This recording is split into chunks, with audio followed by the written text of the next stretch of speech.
So our first session is with a very special guest who's been incredibly supportive of AviaDev since the day the idea was conceived back in 2015 during the Africa Hotel Investment Conference in Addis in 2015 in October. Now, I refer to him as the godfather of African aviation, partly because he's seen it all, but also due to the fact that he is revered and respected the world over for the contribution he has made to making African aviation a player on the global scene and building Ethiopian Airlines into the largest carrier in Africa. To provide some background, Mr. Wake began his career at Ethiopian Airlines back in 1965, served them for almost 30 years before making the move to Gulf Air in Bahrain, and then back to Ethiopian in 2004, where he took over as CEO. And it was in that period, with Germa at the helm, that saw Ethiopian grow at the astonishing rates we still see today.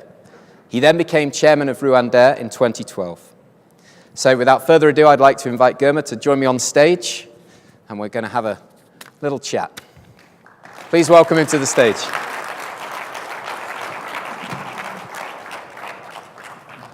So, Germa, like being in the front room, this is fun.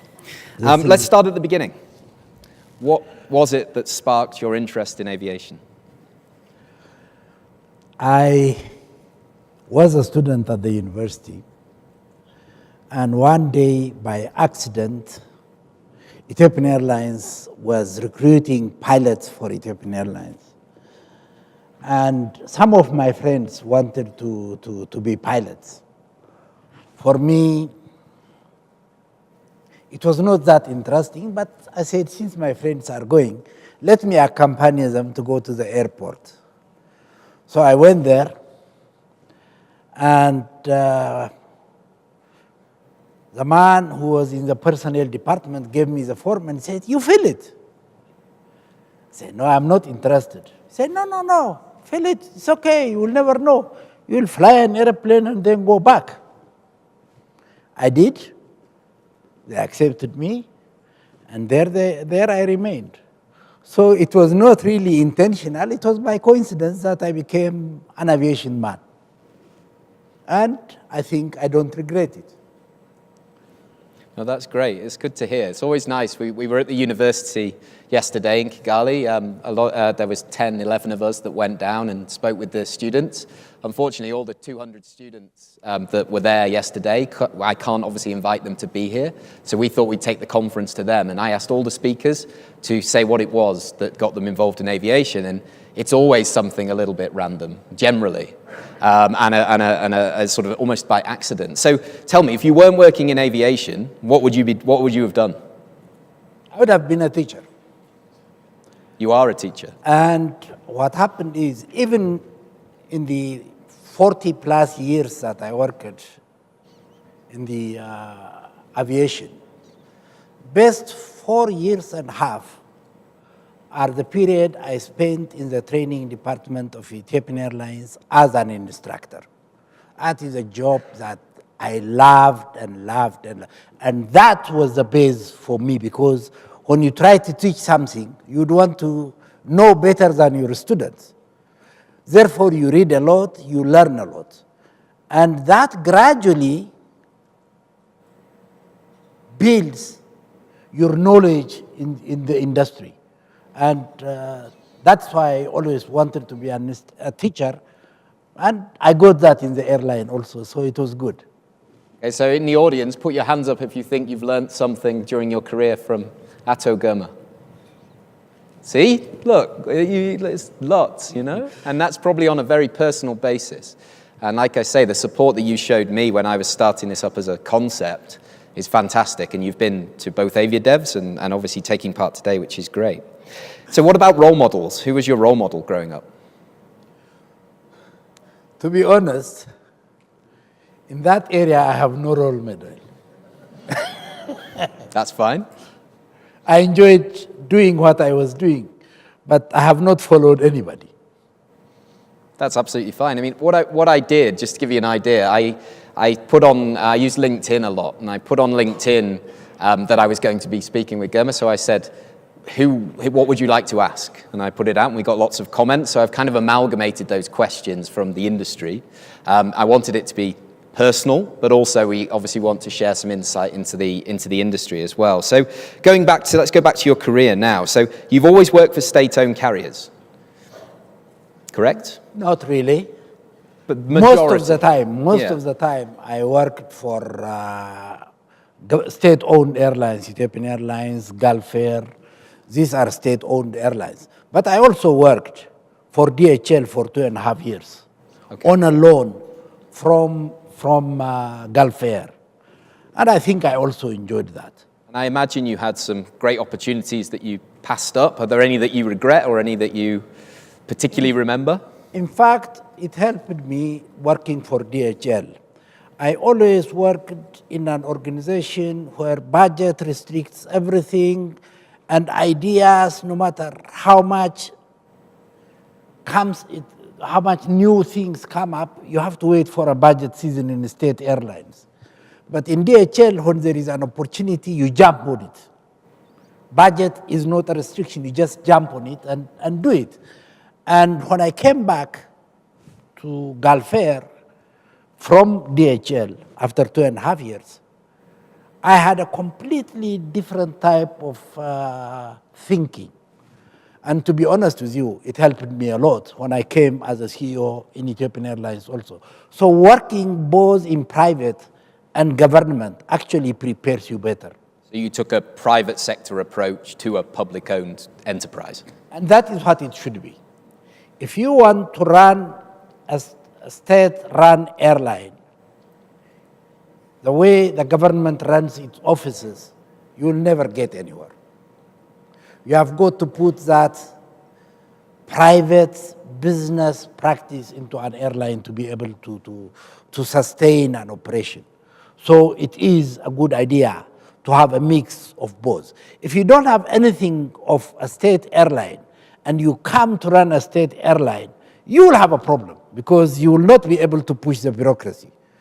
So having both sides, I think it prepares you better.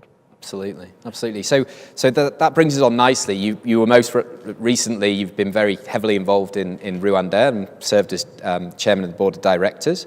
And they're obviously themselves expanding at a rapid rate. Can you see Rwanda rivaling the other large African carriers in terms of size and scale and obviously profitability when it comes to Ethiopian specifically? What do you see the future?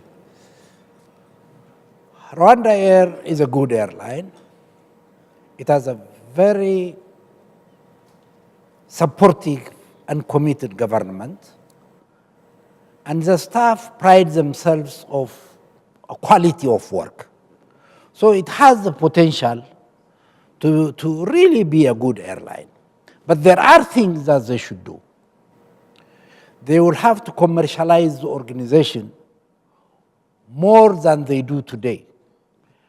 And I think once they establish a good network and also the financial discipline that is required to run a good airline, I think the potential of Rwanda Air to, not in the next 2 years or 3 years or 4 years, probably the next decade, they could be one of the good airlines in Africa. But the nice thing, I suppose, is it's a long-term strategy. They're not expecting... It has to be. Anybody who gets into an airline business to make money fast, he's in the wrong business.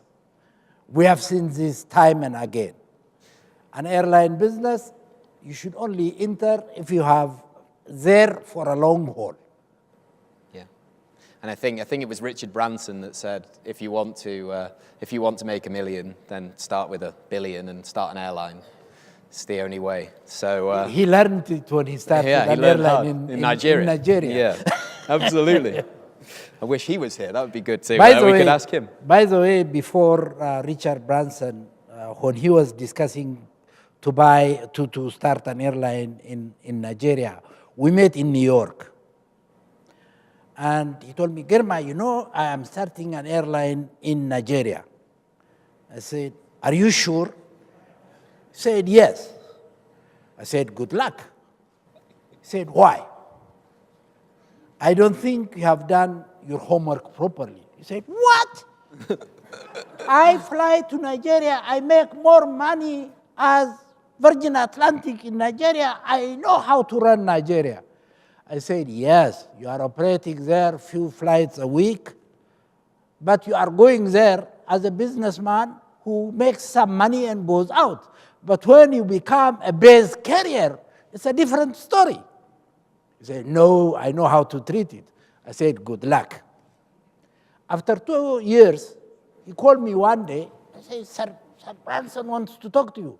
I said, Girma, you know, I want to sell Virgin Nigeria. Since you are an African and you understand Africa better, why don't you buy it? I will sell it to you for $1. Okay, now you learn. That's a great story. Fantastic. So let's talk about Ethiopian. Obviously, you spent a lot of time there at the helm, and as I said, you know, it experienced the growth, and Tewolde, your successor, has taken that obviously to the next level, and it's the standard bearer for African aviation. But it's really starting to develop now into a powerhouse airline. And it's been very clever strategically partnering and investing in other airlines across the continent, like Askai in Lomé in Togo. But there's also talk of Zambia, DRC, and Chad, and helping those set up a national carrier. Do you think this would lead to a monopolization of the market, and is that good for Africa?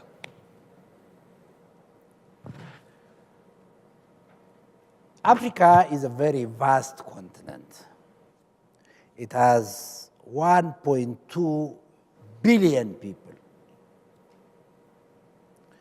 If Ethiopian Airlines opens and partners with carriers in Africa, at most it will be with 4 or 5 airlines. And these 4 or 5 airlines that may partner with Ethiopian Airlines will have the benefit of the training facilities of Ethiopian Airlines, management support of Ethiopian Airlines, the know-how, the marketing ideas, and more than everything else, the maintenance facility of Ethiopian Airlines. Most carriers in Africa don't have their own facility. So partnering with an airline that has these facilities will improve the total standard of African aviation. So the idea is good. In fact, I started it when I was in Ethiopian Airlines, when we established ASCAI with the financial institutions in West Africa. And I think it's a good thing to do. And by having 4 or 5 subsidiary airlines, you are not going to monopolize 55 countries. It's not going to be a monopoly. Okay. In fact, if I had my way, I would want South African to do the same thing, Kenya Airways to do the same thing, Egypt Air, Royal Air Morocco, everybody to start working with smaller African carriers so that they can all together bring up the standard of aviation in Africa. So it is a good thing, and it will not be a monopoly. Okay. It did not create monopoly in America. It did not create monopoly in Europe, and this is not going to be a monopoly in Africa. But it will improve the total standard of aviation in Africa, and therefore gradually enable African carriers to take the rightful share in the global market. Today, African carriers only uplift 20% of traffic coming into Africa, even in coming into its own continent. So I think we need to really build good, big airlines before we can really get to a place where we would want to be. So fast forward, 10 years from now, we're sat here having this conversation. And what are we looking at? Are we looking at large carriers with their own subsidiaries? Or, what's it going to look like? What's the landscape going to look like in 10 years, in your opinion? I think in 10 years, we'll see 4 or 5 in sub-Saharan Africa. We'll see 4 or 5 good African large carriers, 4 or 5, not more than that. It can even be less. And profitable or just and large? profitable. And we will also see small niche airlines connecting Africa together, because these big airlines are not really going to do a lot of connection. To compete with Emirates, Qatar, and the European carriers, they have to fly non-stop. But Africa has to be connected internally. And these niche carriers can connect and bring traffic to the main hubs so that the big carriers can take them from there. I think that will improve the scene in Africa. Right. And obviously the partnership we alluded to with ASKY, it posted a profit. It does. And, you know, more than the money that, for example, Ethiopian Airlines makes from holding investment in ASKY, the traffic that ASKY feeds into Ethiopian Airlines supports Ethiopian Airlines network. So it is good. And I believe other African carriers should do the same. And it seems like there is a movement from the government's understanding that they need the expertise. There is this thing that we always talk about every African country needs a national carrier. It's the same as having a flag or a national anthem, etc. But you know, it's more about, is the market there, and commercially, does it work, I guess? That's what we got to look at? That's what we have got to look at. Africa would have to realize the African Union is pushing for one Africa, the United States of Africa. When that day comes, and I don't know when it comes, but when it comes, gradually it will come, there will be only one flag and small flags somewhere else. I think countries should not be looking for a national carrier that shows the flag everywhere. I think that flag idea somehow will have to give priority to sustainability, to profitability, to commercialization of their organization. If they are only pumping money into airline because it carries the flag of a country, I think they will not get anywhere. At some point, they will give up. Yeah, and I think that's starting to happen because of obviously the price of commodities. That was offsetting often the debts of and keeping these airlines afloat. So now that doesn't exist, the safety net has gone, you have to operate it. And that's why people look at Ethiopian, because they come in and they say you have a private sector mindset to a public enterprise for the benefit, and you post profit. The African aviation industry made a loss of $800 million last year. More than 50% of profit of African carrier comes from one airline, Ethiopian Airlines. The rest are making only 50% of the profit, and most make loss. And sustainability comes profitability. An airline cannot succeed without being profitable. And I think people will have to realize that. Absolutely. So I could talk all day. I want to ask one more question, though, which is, we couldn't possibly have done this without, we've already alluded to it, without talking about the YD, the Yamoussoukro Declaration, decision, different guises. Next year, 2018, will be 30 years since the declaration was signed in 1988. 40 years, actually. Is it 40? 89, the declaration, 99, decision. Okay. So, obviously, this is aiming at full liberalization of civil aviation in Africa, and we alluded to it. When that happens, there'll be one flag and smaller flags, etc. Now, we're 20, however many years on, and the decision is obviously unratified by a lot of the signatory countries. So, I just want to ask you, as a finishing, we talk about this a lot, but why do you think it's stalling? And do you think it will eventually happen, or should we be looking at this on a regional basis rather than a Pan-African basis? Actually, Open Skies should have started last July. And I remember in 2016, there was a meeting in Addis, sponsored by African Union. And at that time, they agreed that Africa will be open by July 2017. I participated in that meeting. Maybe some of you also participated in that meeting. the responsibility of creating that was given to AFCAC. AFCAC, its head office is in Dakar. And in any case, the governments are represented by AU, African Union. So AFCAC sitting in Dakar, AU sitting in Addis, they were to correspond, and by January 2017, when the African Union heads of states meet, they were going to ratify that.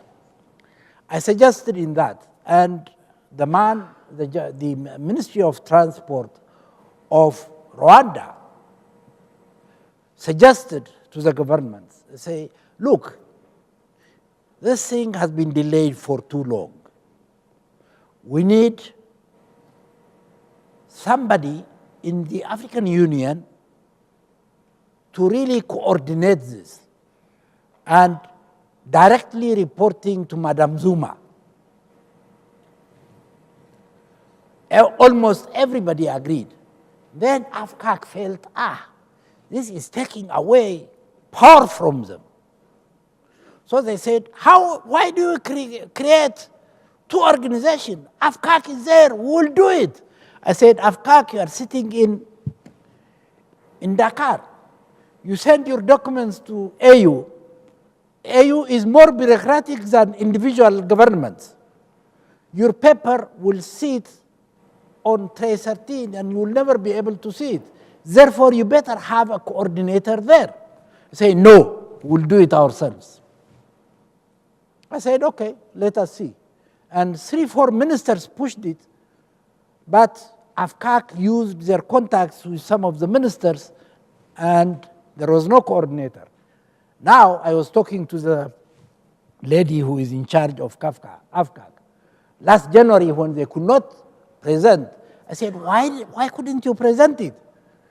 She said, we sent all the documents to AU, but nothing happened. The documents are sitting there. I said, that is why I told you to have a coordinator. She said, at that time, I did not understand. I wish you explained it to me. Now it is pushed to 2018. I hope it will happen. AU is a very bureaucratic organization, more bureaucratic than the individual governments. I hope it will happen. If that does not happen, it is a blow for Africa. And I believe when that happens, I think there will be a lot of change in Africa. I am sure the whole continent is not going to be free at the same time. Regionally, in West Africa, there isn't much limit. It's good, but there are no airlines, unfortunately. In East, it's working, but there is this stupid rivalry between airlines. In the South, it's working better. But gradually, I think, if we do what the Southern African region did in all the regions, gradually it will happen. Whether governments declare or certify Yamoussoukro or not, gradually it is going to happen. And I think, that is obviously, for us to come together without that as a backdrop, without the issues of bilaterals and the visa restrictions, which we haven't even got into today, and be able to have free conversations like you can at these kind of events around the world, makes them more valuable. And more African countries are opening up. Rwanda started it, Ghana followed. There are many African countries that are now opening opening back to other African countries to come freely to their country and get visa on arrival. It takes leadership, but it will happen.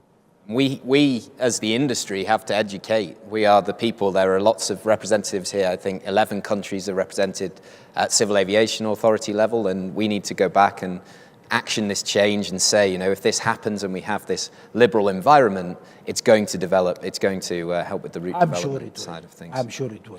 So the final thing I wanted to ask you is, what's the most important lesson you learned during your working life, just shortly? You mean as a CEO or as an aviation person? The thing you've carried through the whole... There is one thing in aviation. Nothing works without good, qualified staff. You can buy all the airplanes you want. You can bring in as many IT facilities as you would want.